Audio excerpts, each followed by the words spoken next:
کاشانۂ بصیرت ایک ایسا یوٹیوب چینل جس پر ہر قسم کی دینی کتب بالخصوص محروم بصارت افراد کے لیے آڈیو اور ویڈیو فارمیٹ میں دستیاب ہیں اور بالعموم تمام مسلمان برادران و خواہران کے لیے دستیاب ہیں۔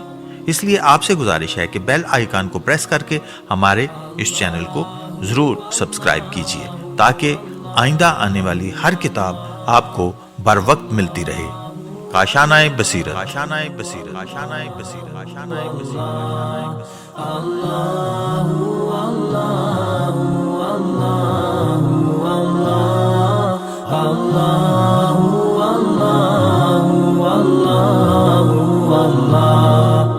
اعوذ باللہ من الشیطان الرجیم، بسم اللہ الرحمن الرحیم۔ کاشانۂ بصیرت کے تمام سننے والوں اور یوٹیوبرز کو میں گل زہرہ سلام عرض کرتی ہوں۔ میں کتاب غدیر قرآن حدیث اور ادب میں کی 10ویں جلد لے کر آپ کی سماعت کی نظر کرنے کے لیے حاضر ہوں، جو تالیف حضرت علامہ عبدالحسین امینی نجفی صاحب کی اور اس کا ترجمہ و تخلیص ادیب عصر مولانا سید علی اختر رضوی شعور گوپال پوری کا ہے۔ اس کا آغاز میں آج صفحہ نمبر 204 کی لاسٹ لائن سے کرتی ہوں، اور آج یہ اس کا آخری اور 10واں حصہ ہے۔ پھر بسم اللہ الرحمن الرحیم۔ لچر دلائل۔ ابن حجر نے اگلوں کی تقلید کرتے ہوئے معاویہ کے جرائم کی بہانہ تراشی اور تصحیح خلافت کے لیے ایڑی چوٹی کا زور لگایا۔ اپنے تمام کرتب بازیاں سوائق محرقہ، تو اس کے لیے سوائق محرقہ کی 131 اور 129 صفحہ جو ہے ریفرنس کے لیے دیا گیا میں دکھاتے ہوئے دونوں باتوں پر خاص طور پر زور دیا گیا۔ نمبر 1، معاویہ کے تمام پاپ اور جرائم، باغیانہ لشکر کشی، خون ریزی، خلیفہ وقت کے خلاف چڑھائی، ہزاروں مسلمانوں کا قتل، جنگ صفین میں شام کے مقتول 45,000 اور عراق کے مقتول 25,000 تھے۔ اس کا بھی حوالہ ہے جناب مستدرک علی الصحیحین جلد نمبر 3 صفحہ نمبر 104۔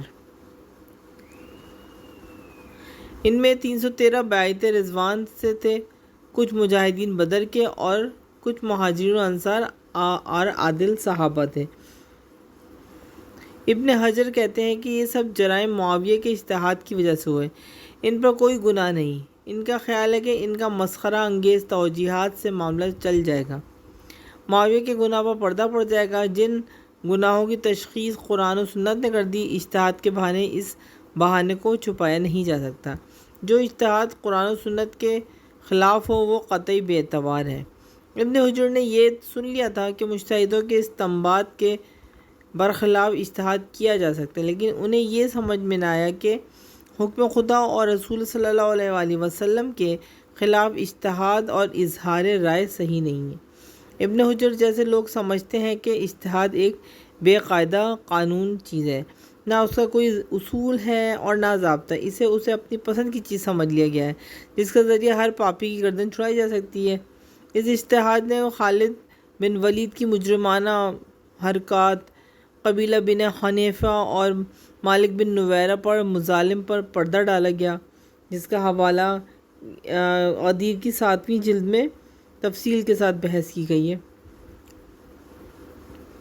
اس کے ذریعے ابن ملجم مراوی جیسے پاپی کو، جیسے رسول اعظم نے کمینہ ترین انسان کہا۔ حوالہ العقد فرید جلد نمبر 2 صفحہ نمبر 298، کنز الاعمال جلد نمبر 2 صفحہ نمبر 412۔ اور جس نے رسول کو محراب عبادت میں شہید کیا، مجرم کے بجائے ایک ثواب کا تغمہ عنایت کر دیا گیا، اور اسی اجتہاد سے قاتل عمار ابو غدایہ کی گردن چھڑائی گئی۔ عمر و آس کی تحکیم کی چال کو مستحسن بنا دیا گیا۔ اس کا حوالہ البدایہ و نہایہ کی جلد نمبر 7 صفحہ نمبر 283 پر موجود ہے۔ یزید جیسے فاسق و بدکردار پاپی کی برات کا دستاویز فراہم کیا گیا۔ اس کا بھی حوالہ موجود ہے، البدایہ و نہایہ جلد نمبر 8 صفحہ نمبر 233، جلد نمبر 13 صفحہ نمبر 10۔ ظاہر ہے کہ یہ اجتہاد قطعی محمل اور بے اعتبار ہیں۔ اس اجتہاد کو قاتلین عثمان کے لیے استعمال نہیں کیا جاتا، حالانکہ ان کو قتل کرنے والے مہاجرین اور انصار نیز ہدایت یافتہ اصحاب رسول تھے۔ انہوں نے تو ابن حزم، ابن تیمیہ، ابن کثیر اور ابن حجر جیسے لوگ ملعون، فتنہ پرداز، خونریز، حکومت اسلامی کے باغی، خطا کار اور شعور و عقل سے عاری سمجھتے ہیں۔ انصاف کی بات تو یہ ہے کہ اگر خالد اور ابن ملجم اور معاویہ کو مجتہد کہا جاتا ہے تو قاتلین عثمان کو بھی مجتہد کہا جاتا ہے۔ یہ لوگ تو امیر المومنین حضرت علی کی اس رائے کو بھی اجتہاد ماننے پر آمادہ نہیں ہیں جس میں آپ نے فرمایا قاتلین عثمان کے معاملے کو ابھی ٹالا جائے تاکہ فتنہ و فرد ہو، پھر بعد میں حکم خدا کے مطابق فیصلہ کیا جائے۔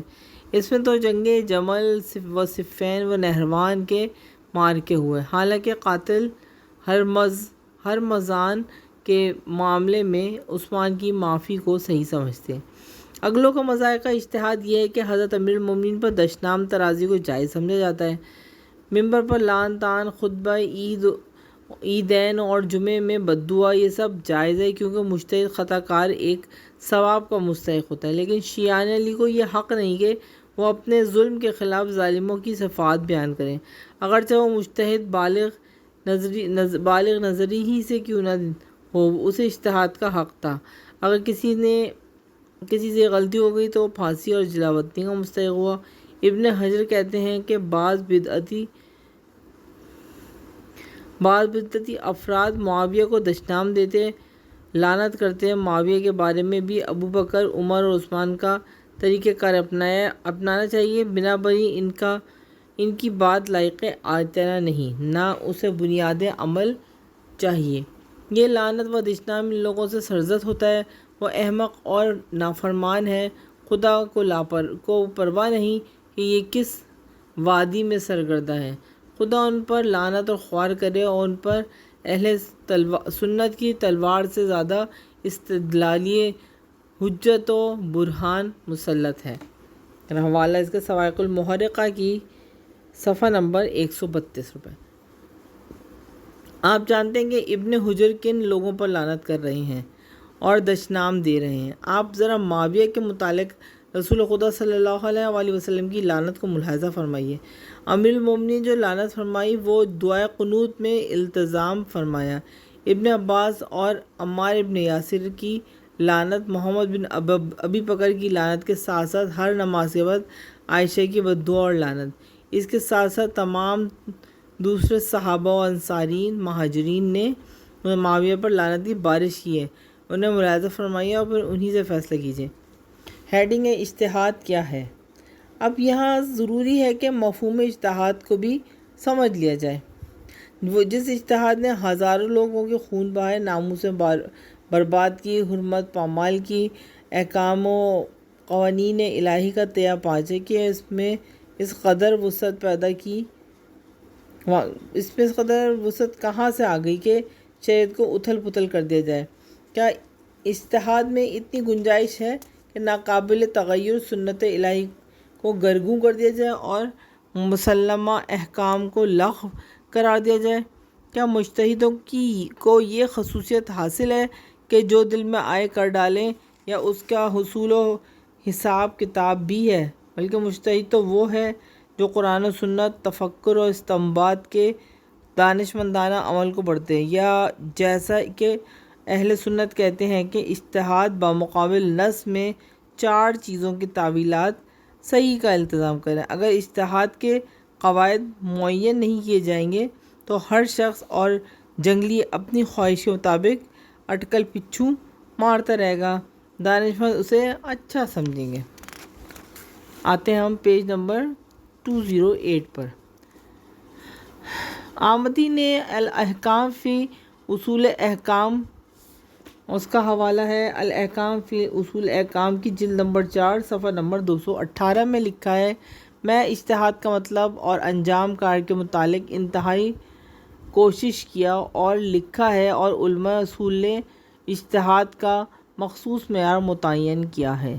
مجتہد اسے کہتے ہیں کہ جو صفت اجتہاد سے متصف ہو۔ اس کی دو شرطیں ہیں۔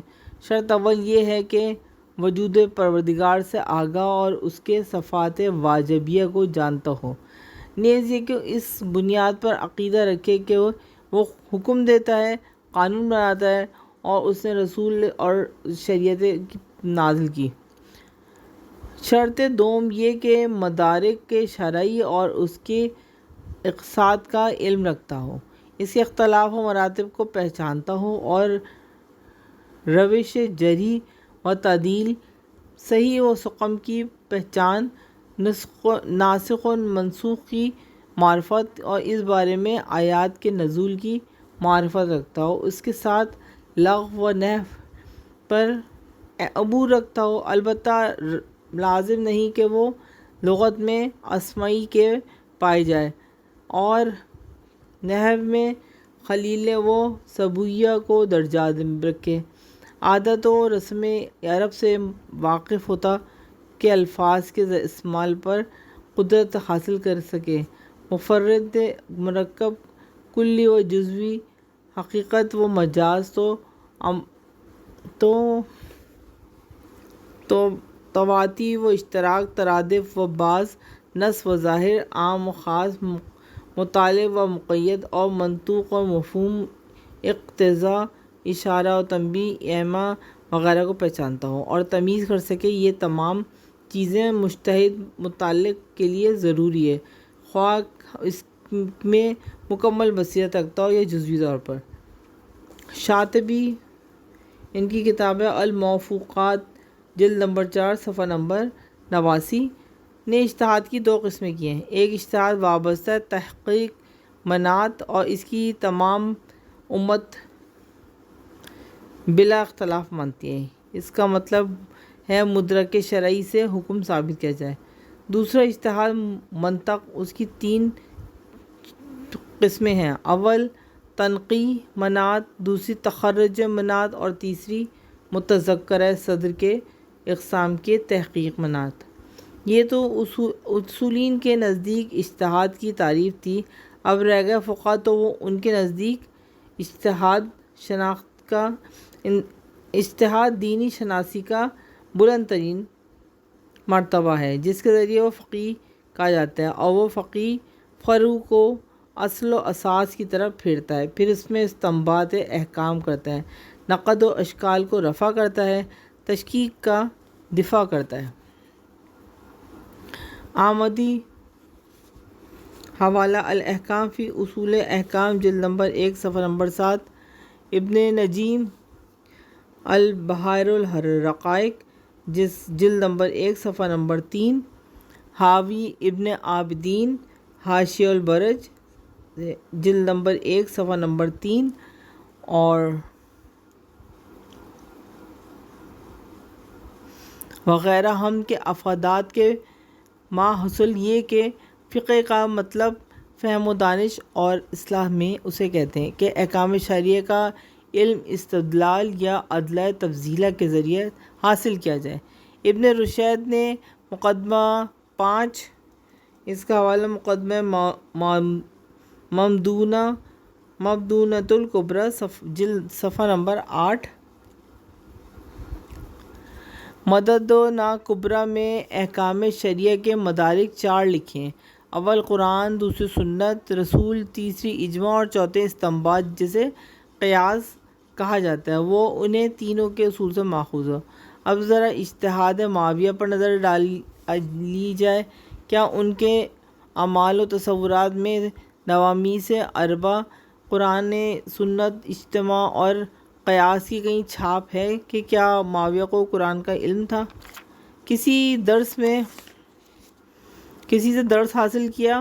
کیا انہیں محکم و متشابہ، عموم و خصوص، مطلق و مقید، ناسخ و منسوخ کی خبر تھی؟ معاویہ کا ظرف کبھی اس کا متحمل نہ ہو سکا، وہ تو بتوں کا پجاری تھا، اسلام تو ان کے دماغ میں کسی طرف سے نہیں گھسا۔ معاویہ کے تو 2 سال زندگی آخری کے اس کا ریفرنس ہے استیاب جلد نمبر 3 صفحہ نمبر 416 نمبر 2435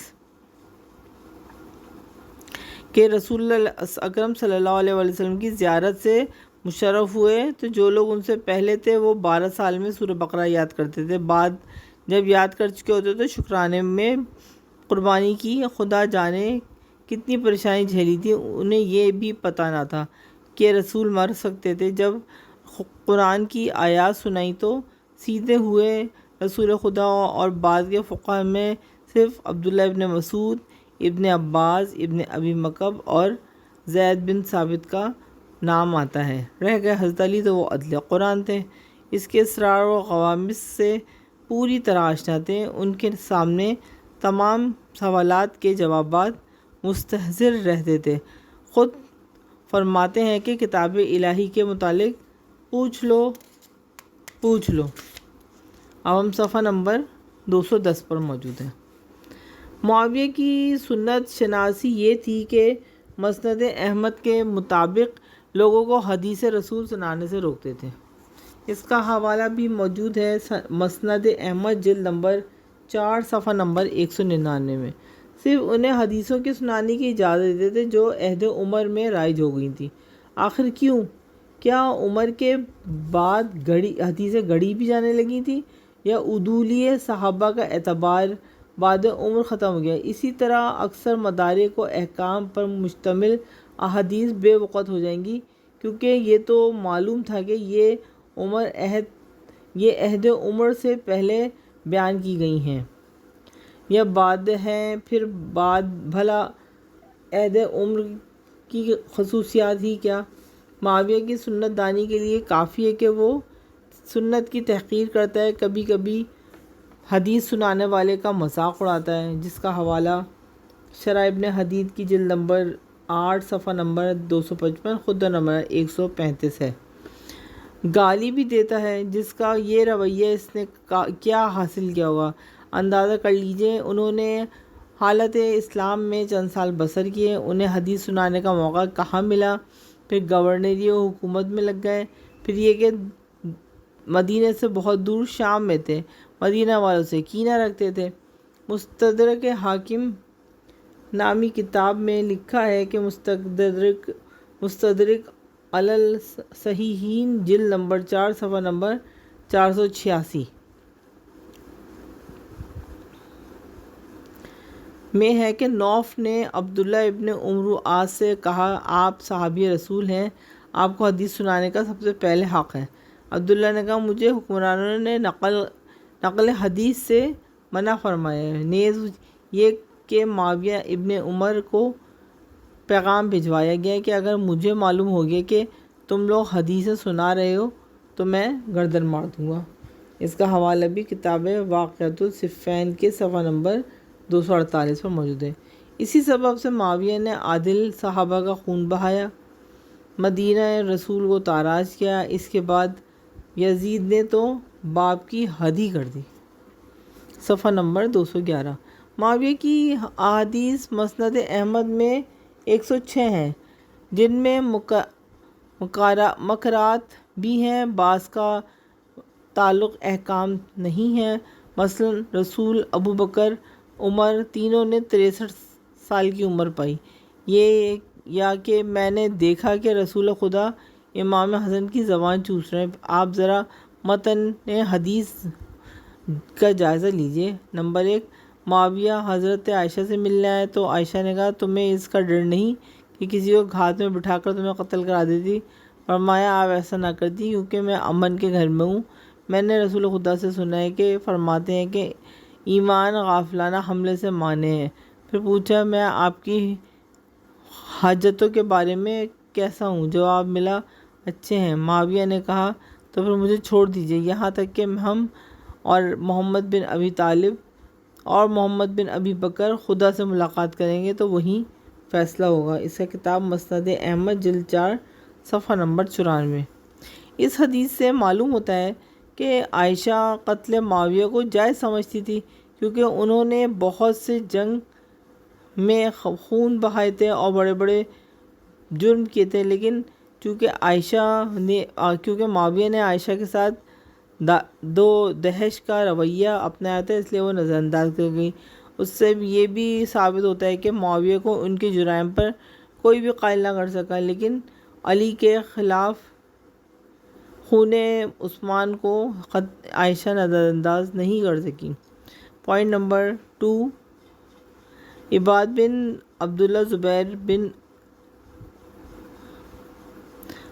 بن زبیر کہتے ہیں کہ معاویہ نے حج کے موقع پر نماز ظہر میں 2 رکعت پڑھی اور دارالندوہ چلے گئے۔ عثمان نے نماز پوری پڑھی۔ جب مکہ آئے تو 4 نماز پڑھی، مینا اور عرفات میں قصر پڑھی۔ حج ختم ہونے کے مینا میں اقامت کی تو نماز تمام پڑھی۔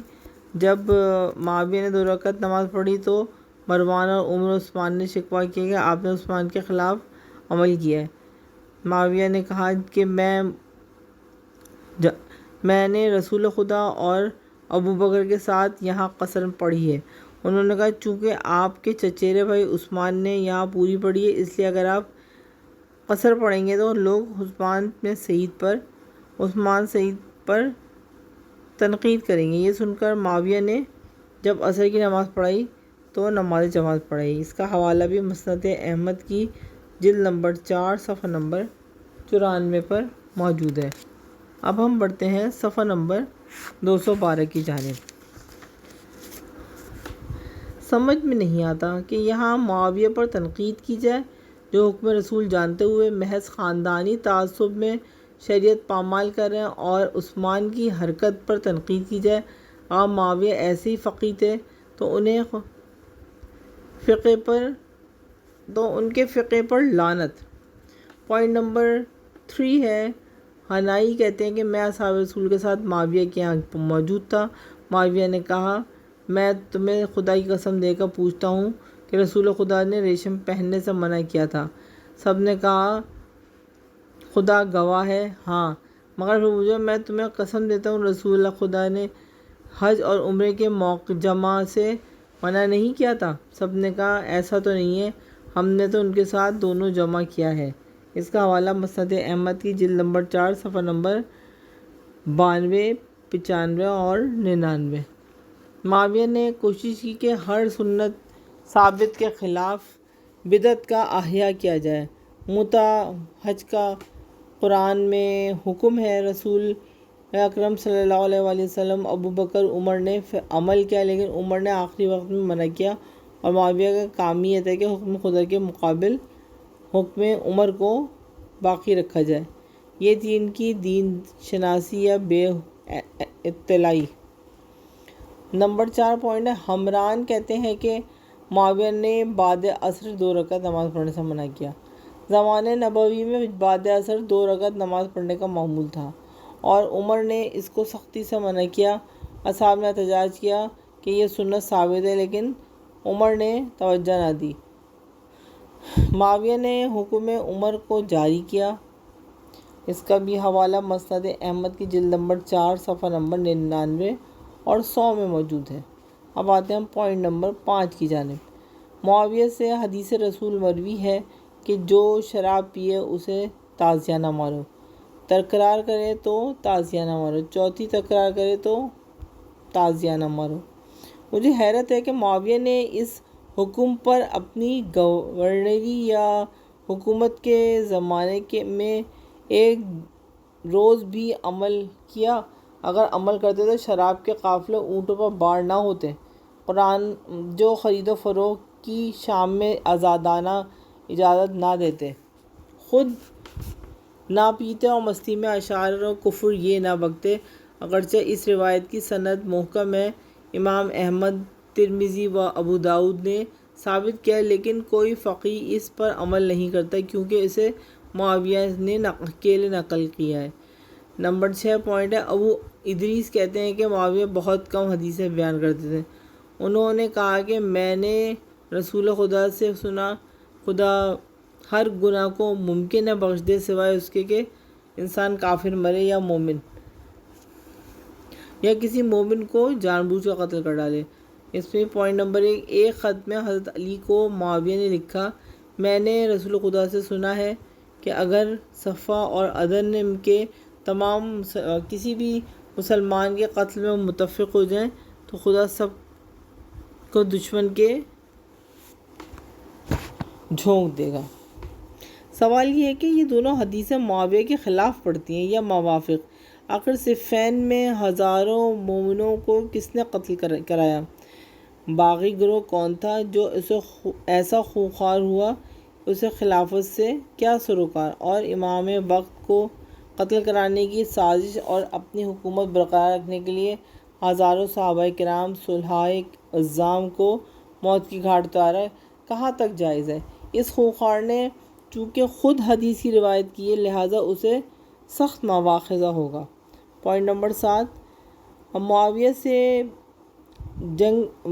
حدیث مرفوع مروی ہے کہ جو شخص بے امام کے مر جائے اس کی موت جہالیت اور موت کی ہوتی ہے۔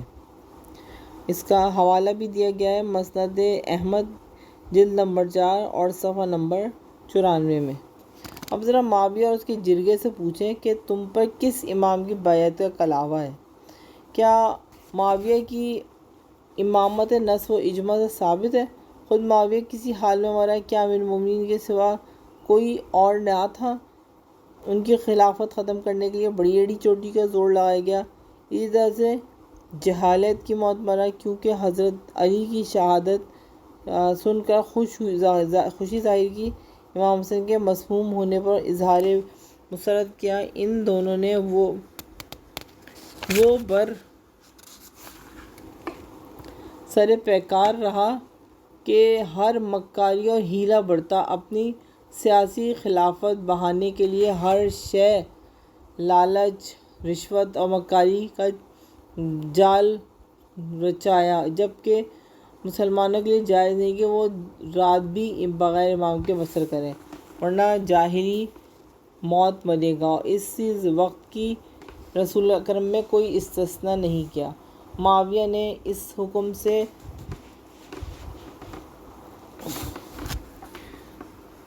مستثنیٰ تھا یا وہ اس حکم سے ناواقف تھا؟ اس طلیق ابن طلیق کی موت بہرحال جاہلیت پہ ہو رہی۔ اس حدیث معاویہ کو ابن عمر کے طریقے سے ابو داؤد و طیالسی نے لکھا، جس میں اضافہ ہے کہ وَمَن نَزَعَ يَدَهُ مِن طَاعَةٍ جَاءَ يَوْمَ الْقِيَامَةِ لَا حُجَّةُ اللَّهِ۔ اس کا حوالہ صحیح مسلم کی جلد نمبر 6 صفحہ نمبر 22 پہ موجود ہے۔ یہ مختلف ہے جس سے گریزہ ممکن نہیں۔ صحاح و مسانید اس پر متفق ہیں۔ اس حدیث کو مانے بغیر چارہ نہیں۔ لازم آتا ہے کہ جو شخص بغیر امام کے مر جائے اس کی موت جاہلیت پر ہوگی۔ اس موقع پر یہ نقطہ لائق توجہ ہے کہ فاطمۃ الزہرا قرآن کی روشنی میں پاک اور خوشنودی رسول کی خوشنودی اور ان کا غم و غصہ رسول اکرم کا غم و غصہ تھا۔ وہ اس حالت میں دنیا سے گئیں کہ ان کا کسی امام نے نہیں بتایا جاتا، نہ انہوں نے ابو بکر کی بیعت کی، نہ ان کے شوہر نے 6 ماہ تک بیعت کی۔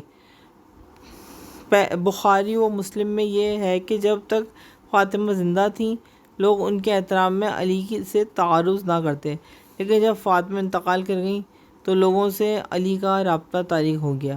قرطبی نے بھی المفاہیم میں لکھا ہے کہ جب تک فاطمہ حیات تھیں لوگوں نے علی کا احترام کیا، لیکن جب فاطمہ مر گئیں اس وقت تک علی نے ابو بکر کی بیعت نہ کی تھی تو علی کا وہ احترام باقی رہتا۔ لوگوں نے بیعت لے کر وحدت میں شامل ہونے کا ارادہ کر لیا۔ مختلف کتابوں سے اس کا ریفرنس ہے۔ المحلی جلد 9 صفحہ نمبر 359۔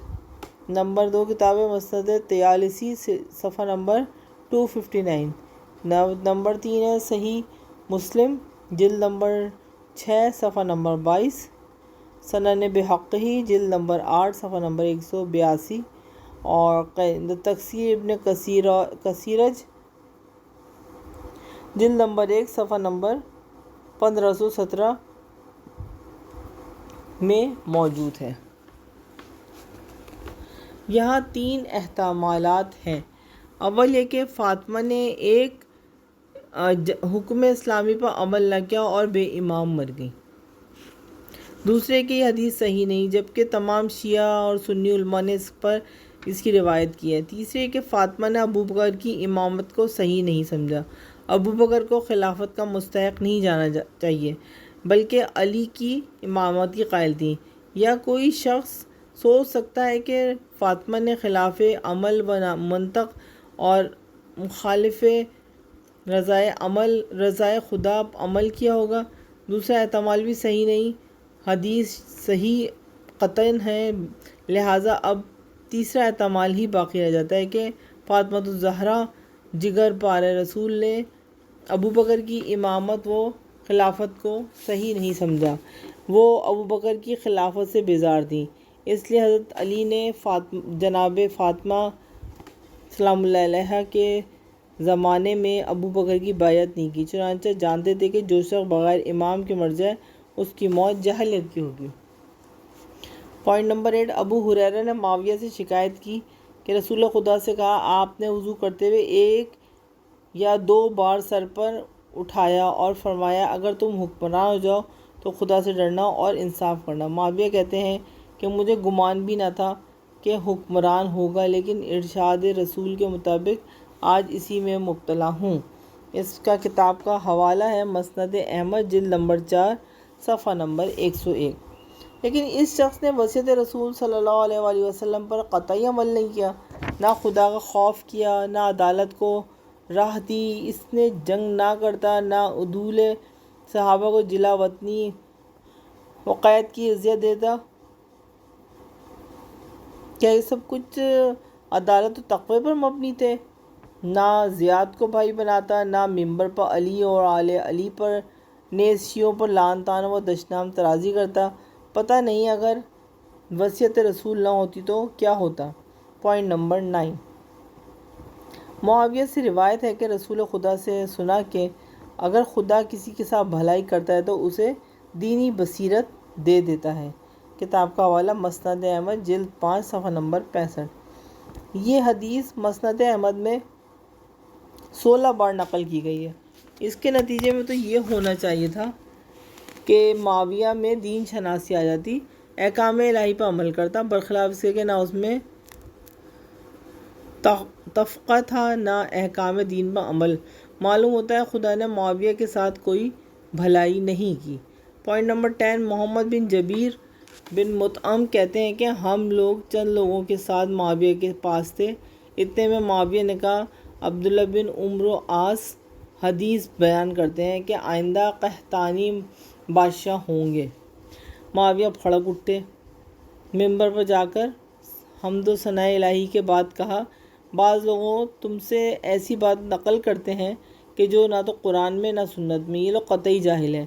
جو لوگ تمہارے خیالات کو پراگندہ کرنا چاہتے ہیں ان سے پرہیز کرو، کیونکہ میں نے رسول خدا سے سنا ہے کہ جو شخص قریش ہی میں رہے گا جب تک وہ دین پر باقی رہے گا یا اس سے ٹکرائے گا خدا اسے چور چور کر دے گا۔ اگر یہ حدیث صحیح ہے تو معاویہ سمجھے ہی نہیں، عمرو عاص کے بیٹے نے نہیں کہا تھا کہ خلیفہ ہوں گے تو بلکہ کہا تھا کہ بادشاہ ہوں گے۔ ہر شخص جانتا ہے کہ بعد رسول صلی اللہ علیہ وآلہ وسلم بادشاہ ہوئے ہیں جو غیر قریش تھے۔ پھر یہ کہ رسول کا مقصد خلفائے قریش سے یہ تھا کہ جب تک خلفائے دین شریعت پر عمل کریں ان سے مت ٹکراؤ۔ معاویہ وغیرہ تو مسلسل دین شریعت پر پامال کر رہے تھے، اس طلیق ابن طلیق کو خلافت کا ارمان کرنا ہی نہیں چاہیے تھا۔ حیرت یہ ہے کہ معاویہ تو عبداللہ کو جاہل کہتے ہیں اور ابو ہریرہ کہتے ہیں کہ وہ سب سے بڑے حدیث نقل کرنے والے ہیں، یا انہیں سب سے زیادہ رسول خدا صلی اللہ علیہ وآلہ وسلم یاد ہے۔ وہ مرد فاضل، حافظ و دانشمند ہیں۔ انہوں نے کتاب کا حوالہ الطیاب جلد نمبر 1 صفحہ نمبر 307، اسد الغابہ جلد نمبر 3 صفحہ نمبر 223 دیا ہے۔ معاویہ انہیں اسی طرح جاہل کہہ رہے تھے جیسے خود بہت بڑے فقیہ ہوں۔ عبادہ بن صامت نے معاویہ سے کہا تیری ماں ہندہ تجھ سے زیادہ عالم ہے۔ اس کا حوالہ تاریخ ابن عساکر کی جلد نمبر 7 صفحہ نمبر 210 اور مختصر تاریخ ابن اسحاق کی جلد نمبر 11 اور صفحہ نمبر 306 پر موجود ہے۔ یہ معاویہ تھے اور ان کی حدیث شناسی۔ اب آئیے ہم صفحہ نمبر 217 پہ چلتے ہیں۔ اس کی ہیڈنگ ہے اجماع۔ آمدی یعنی کتاب الاحکام فی اصول احکام جلد نمبر 1 صفحہ نمبر 280 نے اجماع کی بہت اچھی تعریف کی ہے کہ کسی معاملے پر اس زمانے کے تمام حل و عقد کا ایک رائے ہو جانا۔ اب ذرا معاویہ کے قول، اقوال، اعمال اور جرائم دیکھیے اور تلاش کیجیے کہ اس وقت کے فقہا نے ان بدعتوں پر کہاں اتفاق کیا۔ اجتہاد کی یہ دم بھی معاویہ کے ہاتھ سے جاتی رہی۔ ہیڈنگ ہے قیاس۔ اہل سنت کی نظر میں وہی قیاس معتبر ہے جو قرآن و سنت کی بنیاد پر کیا جائے یا ان دونوں سے اخراج کیا گیا ہو، بحث استنباط، ذریعہ نوعی یا شخصی حیثیت سے۔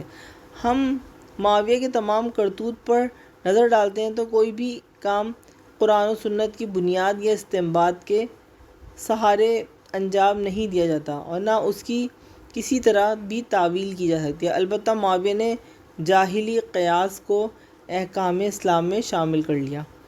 رجال فقہ و اصول کی نظر میں صحیح اجتہاد سمجھ لینے کے لیے یہ اچھی طرح سے اندازہ ہو جاتا ہے کہ معاویہ سے قطعی دور تھے۔ اس نافرمان مجتہد کے بھیانک جرائم پر نظر دوڑائیے، پھر دیکھیے ابن حزم، ابن تیمیہ، ابن کثیر اور ابن حجر جیسے لوگ اسے مجتہد کہہ کے تمام جرائم سے بری کر دیتے ہیں۔ مجتہد خطا کار پر گناہ تو ہوتا ہی نہیں، الٹا ایک ثواب حاصل ہو جاتا ہے۔ ان سے پوچھے آخر کس اجتہاد سے مولا علی علیہ السلام کو لعنت اور دشنام ترازی کی گئی، بلکہ تمام مسلمانوں پر شرعی حیثیت سے لازم کر کے تھوپ دیا گیا؟ آخر کس آیت سے استنباط کیا گیا؟ آیا تطہیر یا آیا مباہلہ سے یا ہزاروں احادیث رسول سے جس سے میں فضائل علی کے سمندر موزن ہے؟ اگر انہیں خلیفہ نہ بھی سمجھے تو کیا وہ ایک شائستہ کردار مسلمان بھی نہیں تھے؟ یہ ہندہ جیسی فحاشہ کا دودھ پینے والا مجتہد خود اجازت دیتا ہے کہ علی کو گالیاں دی جائیں اور برسر پیکار ہے۔ ظاہر ہے کہ اس حکم کو مدرک سے قیاس جاہلی ہی میں مل سکتا ہے۔ دونوں قبیلوں ہاشمی و امی میں پرانی دشمنی تھی، ایک دوسرے کے بہرہ وسیلہ اذیت دیتے تھے، انتقام لیتے تھے، چاہے وہ مقتول کے وارث نہ بھی ہوں۔ معاویہ نے اسی جاہلی روش پر عمل کر کے انتقام عثمان کا نعرہ بلند کیا۔ کسی اجتہاد میں گنجائش ہے کہ برسر منبر اور دعائے قنوت میں حضرت علی علیہ السلام پر لعنت کی جائے، جو احتجاج کرے اسے ڈرائے دھمکائے جائے۔ کسی اجتہاد میں دوستدارانہ علی کو قید و جلا وطن سے دوچار کرنا جائز کہاں ہے؟ کون اجتہاد علی علیہ السلام کو کافر و ملحد کہنے کی اجازت دیتا ہے؟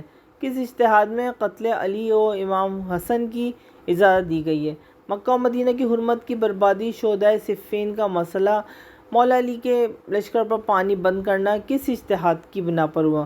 کس اجتہاد میں نااہلوں پر دولت لٹانا، حجر جیسے نیکوں کو قتل کرنا، سیرت علی کے خلاف عمل کیا جائے، زیاد کو بھائی بنایا جائے، یزید جیسے شراب خور کو جانشین بنایا جائے، عطرت کی اذیت سے رسول کو آزار پہنچایا جائے، عہد و پیما کو پیروں تلے روندا جائے، سنت رسول کی تضحیق کی جائے اور امام میں وقت کے خلاف بغاوت کر کے تلوار اٹھائی جائے؟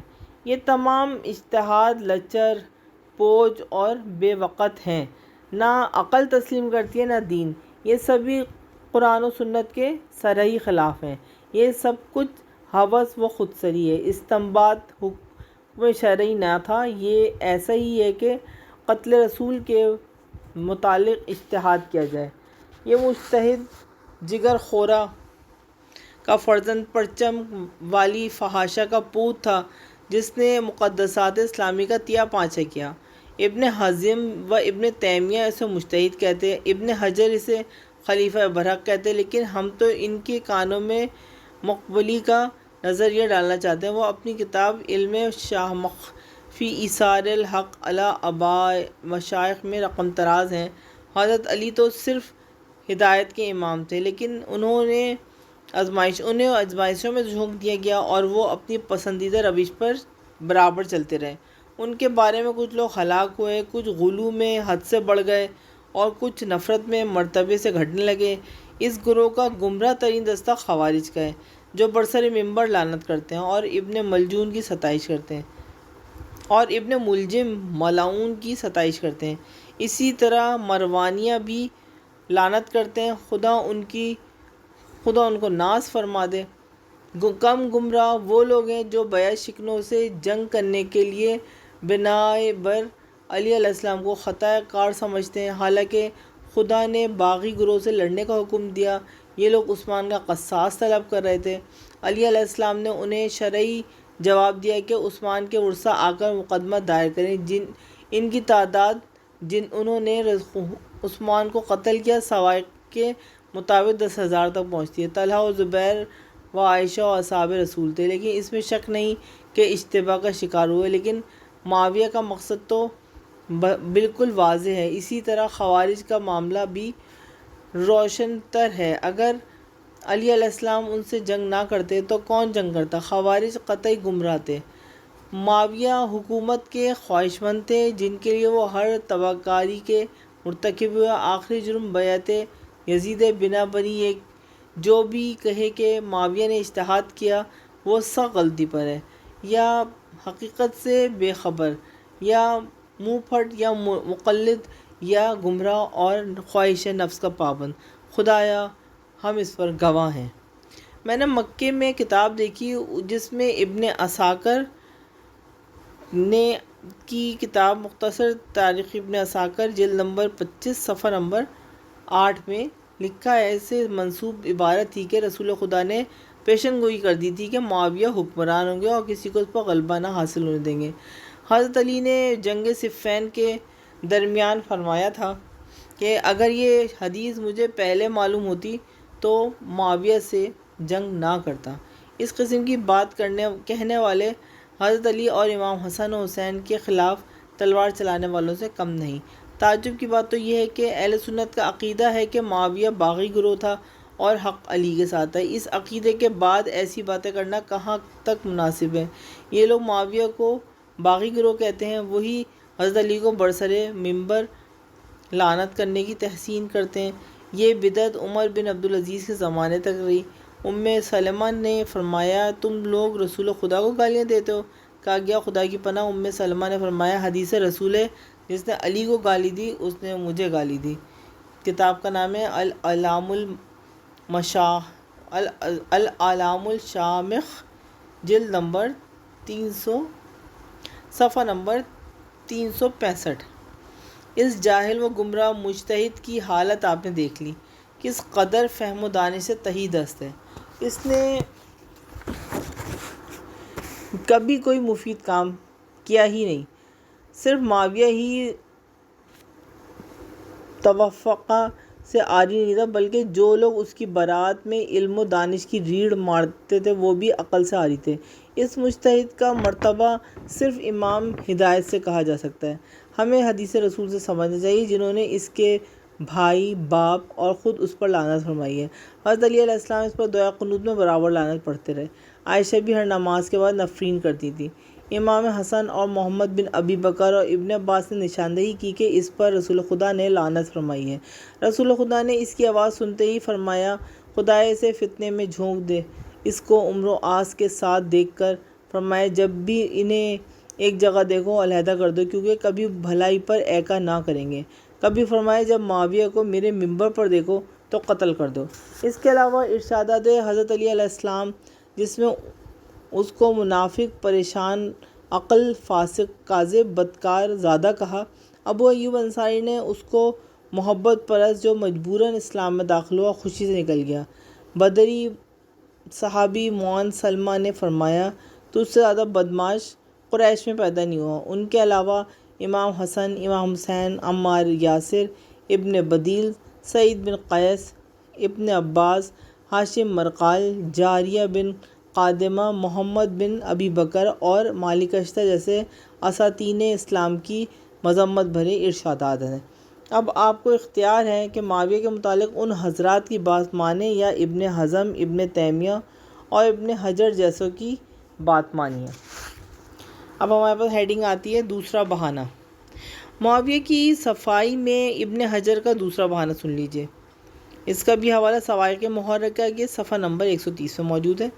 حقیقت یہ کہ معاویہ خلیفہ برحق ہوئے اور اس طرح کے ترمذی نے حدیث حسن نقل کی کہ خدایا معاویہ کو ہادی و مہدی قرار دے. کتاب سنن ترمذی جلد نمبر 5 صفحہ نمبر 645. اور مسند احمد میں دعائے رسول ہے کہ خدایا معاویہ کو علم قرآن و حساب تعلیم دیں اور عذاب سے محفوظ رکھ. کتاب کا حوالہ مسند احمد جلد نمبر 5 صفحہ نمبر 111. اس کے علاوہ ابن ابی شیبہ نے مصنف میں کتاب المصنف جلد نمبر 11 صفحہ نمبر 148 میں، اور طبرانی نے کبیر میں، اس کا بھی حوالہ المعجم الکبیر جلد نمبر 19 صفحہ نمبر 361 میں معاویہ کا بیان نقل کیا ہے کہ رسول خدا نے مجھ سے فرمایا اگر بادشاہ ہونا تو نیک برتاؤ کرنا ہے. اس بنا پر دعائے اول پر بھی غور کیجیے کہ جس میں معاویہ کو ہادی و مہدی قرار دیا. ترمذی نے اس حدیث کو حسن کہا. اس سے فضیلت معاویہ کے ساتھ یہ بھی معلوم ہوتا ہے کہ انہیں جنگوں کی وجہ سے برا نہیں کہا جا سکتا، کیونکہ انہوں نے اجتہاد کی وجہ سے جنگ کی، جس کی وجہ سے وہ ایک اجر کے مستحق ہوئے. کیونکہ مجتہد خطا کرتا ہے تو ایک اجر پاتا ہے، اس کی ملامت نہیں کی جاتی. فضیلت معاویہ کی دوسری حدیث دعائے رسول ہے کہ جس میں عذاب سے محفوظ رکھنے کی بات ہے. اس میں شک نہیں کہ دعائے رسول مستجاب ہے. اس سے معلوم ہوتا ہے کہ معاویہ کو جنگوں کی وجہ سے نہ صرف عذاب نہ ہوگا بلکہ ایک اجر بھی پائے گا جو مجتہد خطا کار کو ملتا ہے.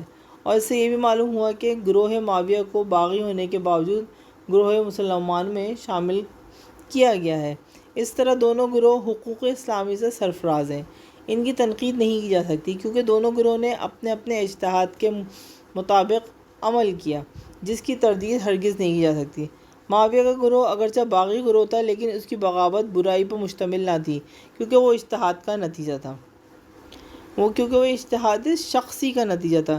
اسی طرح رسول اکرم کی اس پیش گوئی پر بھی غور کرنا چاہیے کہ معاویہ سلطنت و حکومت پائیں گے تو حکم دیا کہ نیک سلوک اپنائیں گے. اس سے معلوم ہوا معاویہ کی حکومت شرعی تھی. پھر اس کے بعد امام حسن نے معاویہ کے حق سے دستبرداری اختیار کی تو حق خلافت حاصل ہو گیا. نیک روش اپنانے کا حکم دلیل ہے کہ خلافت برحق تھا. یہ حق ہونا حقانیت کی وجہ سے ہے، سیاسی مظالم کی وجہ سے نہیں، بلکہ کیونکہ جو شخص طاقت کے زور پر حکومت پا جائے اور مسلمانوں کو حکمران ہو جائے تو بدکار اور لائق ملامت ہے. اسے مبارکباد نہیں دینی چاہیے بلکہ اس پر عتاب آنا چاہیے. برابری اگر معاویہ نے طاقت کے زور پر حکومت حاصل کی ہوتی تو رسول خدا ضرور ارشاد فرماتے، بلکہ نہ تصریح کی نہ اشارہ کیا. تو اس سے ہم سمجھتے ہیں کہ امام حسن کی دستبرداری کے بعد معاویہ خلیفہ برحق تھے. یہ ابن حجر کی عیاری کا سارا زور تھا.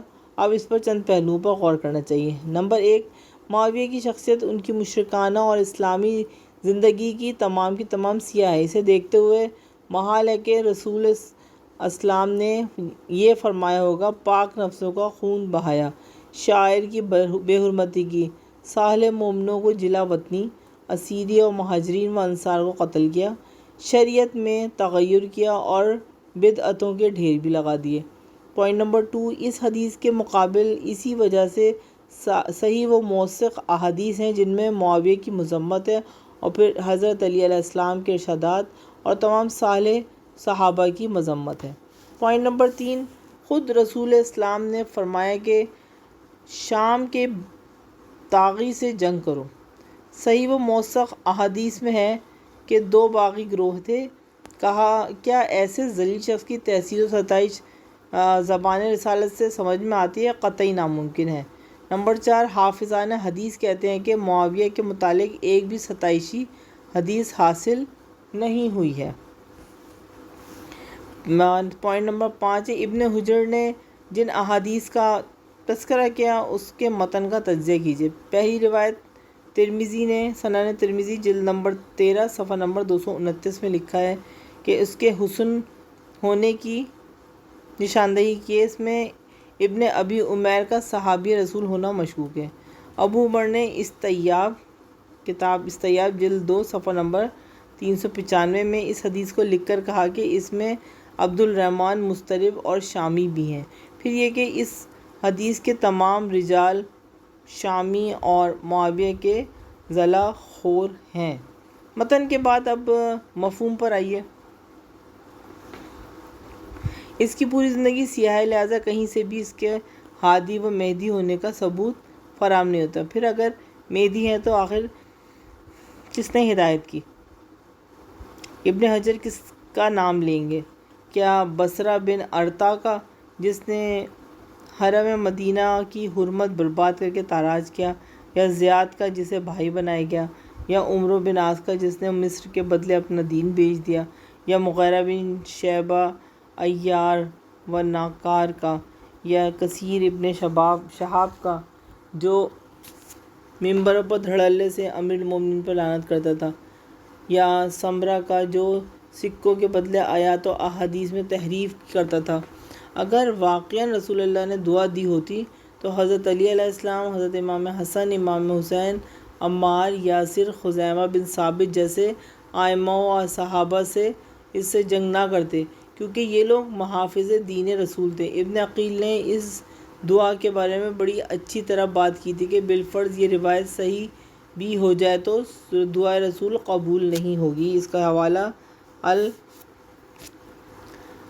النسائے الکافیہ صفحہ نمبر 167۔ دوسری روایت ہے کہ خدایا اے علم و قرآن حساب سکھا دے اور عذاب سے بچا دے۔ اس کی سند میں حارث بن زیاد ہیں جسے ابن عبد البر و ذہبی وغیرہ نے ضعیف و مجہول کہا ہے، جس کا حوالہ ہے الجرح و تعدیل کتاب نمبر میزان الاعتدال اور تہذیب التہذیب میں موجود ہے۔ پھر شامی بھی ہیں۔ مفہوم کو دیکھیے کہ تو کیا قرآن کا پورا علم مقصود ہے یا جزوی؟ جو بھی ہو، کہیں بھی قرآن فہمی کا ثبوت نہیں ملتا۔ البتہ احکام قرآنی کے خلاف رسول کو اذیت دی گئی، واجب الاطاعت امام سے بغاوت کی گئی۔ اس میں حساب کا علم بھی مذکور ہے، پتہ نہیں کون سا حساب، وہ حساب جو ہم پایا قرآن ہے، شاید مقصود ہو کہ خدا اس کے سیاہ کارناموں کی حساب رسی فرمائے، یا پھر حقوق خداوند اور بندگان کا حساب و کتاب۔ اب اس کی ہیڈنگ ہے تیسری روایت، جب تم سلطنت پانا تو نیک روش اختیار کرنا ہے۔ ان تمام احادیث کی سند خود معاویہ تک پہنچتی ہے، اس کے نقل کرنے میں کوئی بھی صحابی شریک نہیں ہے، اس لیے اس روایت سے فضیلت معاویہ کا استدلال ایسا ہے جیسے لومڑی اپنی دم کو گواہی میں پیش کرے۔ تمام عادل صحابہ، مہاجرین و انصار، ازدواج رسول وغیرہ سے اس کے فاسق و فاجر، بدکار، منافق اور کذاب ہونے کی گواہی دی ہے، اس لیے روایت ناقابل قبول ہے۔ یہاں تک کہ اگر خود اسے ابن حجر ہی کے قول کو بنایا جائے تو روایت پر اعتبار کرنے کی کوئی وجہ باقی نہیں رہ جاتی۔ اب اس کتاب کے پارٹ نمبر 10 کا آخری صفحہ نمبر 224، تہذیب التہذیب، جس کا حوالہ کتاب تہذیب التہذیب کی جلد نمبر 1 صفحہ نمبر 509 میں ابن معین کی زبانی لکھتے ہیں کہ جو شخص عثمان، طلحہ یا کسی اصحاب رسول کو گالی دے وہ دجال ہے۔ اس کی روایت لکھنے کے قابل نہیں ہے، اس پر خدا کی لعنت ہے اور تمام ملائکہ اور عوام الناس کی لعنت ہے۔ اسی طرح وہ معاویہ سب سے بڑا دجال ہے جس کی روایت لکھنے کے قابل نہیں ہے، اس پر خدا و ملائکہ اور تمام مسلمان و عوام الناس کی لعنت، کیونکہ اس نے امیر المومنین ابن عباس، قیس بن سعد جیسے عظیم صحابہ کرام کو گالیاں دیں، ہر دوزداران علی کی توہین کی، اس پر اکتفا نہیں کیا بلکہ جو ہر نماز میں قنوت میں منبروں میں لعنت کی، گورنروں کو اس پر عمل کرنے کی تاکید کی۔ یہ شرمناک رسم اموی حکومت کے اختتام تک جاری رہی۔ علاوہ اس کے کہ سند روایت میں عبد المالک بن عمر ہیں، احمد ابن حنبل کہتے ہیں کہ مسترب الحدیث ہے، جس کا حوالہ ہے الثقات جلد نمبر 5 صفحہ نمبر 116، تہذیب التہذیب جلد نمبر 8 اور صفحہ نمبر 418۔ پھر یہ کہ کم روایت بھی ہے، میں نے اس کی 500 سے زیادہ حدیثیں نہیں پائیں۔ اکثر میں خطا کیے ابن معین بھی کہتے ہیں کہ وہ حواس باختہ تھا، اجلی کہتا تھا کہ مرنے سے قبل اس کا حافظہ قتل ہو گیا ہے۔ ابن حبان کہتے ہیں کہ وہ تدلیس کرتا تھا۔ کتاب کا نام الثقات جلد نمبر 5 صفحہ نمبر 119، دوسری کتاب ہے تہذیب التہذیب جلد نمبر 8 صفحہ نمبر 512۔ دوسرا نام اسماعیل ابن ابراہیم کا ہے، جسے ابن معین نے اپنی کتاب التاریخ کی جلد نمبر 3 اور صفحہ نمبر 345 پہ لکھا ہے۔ نسائی نے اپنی کتاب الضعفاء والمتروکین صفحہ نمبر 48 نمبر 31، اور ابن جارود نے ضعیف کا۔ ابو داؤد بہت ضعیف کہتے تھے اور اس کی روایت لکھتے ہی نہیں تھے۔ اس کا حوالہ بھی الجرح و تعدیل جلد نمبر 2 صفحہ نمبر 152، کتاب مجروحین جلد نمبر 1 صفحہ نمبر 122، کتاب تہذیب التہذیب جلد 1 صفحہ نمبر 279۔ ان تینوں روایات کو معاویہ کے جرم کی روشنی میں دیکھنا چاہیے۔ اگر ابن حجر جیسے لوگ ہی یہی دیکھ لیتے کہ اس کی مدح کی لچر روایات کے مطابق مذمت کی احادیث زیادہ ہیں تو بے حیائی سے ایسے ہی بات نہ کرے۔ کتاب کو ہم یہاں پہ اختتام کرتے ہیں۔ ساتھ میں ٹریبیوٹ پیش کرنا چاہوں گی علامہ عبدالحسین امینی صاحب کو، کہ جب مجھے پڑھ کے انتہائی اندر سے کراہت فیل ہوئی تو انہوں نے لکھ کر بہت بہترین کام کیا، اور جب ہی ان کو حوض کوثر سے امام علی سے جام کوثر حاصل ہوا، اور اس کا ترجمہ سید علی اختر رضوی گوپال پوری نے 5 اکتوبر 1992 صبح 7 بجے کیا تھا۔ میں آپ سے اجازت چاہتی ہوں اس پارٹ 10 کے بعد۔ وما علینا الا البلاغ۔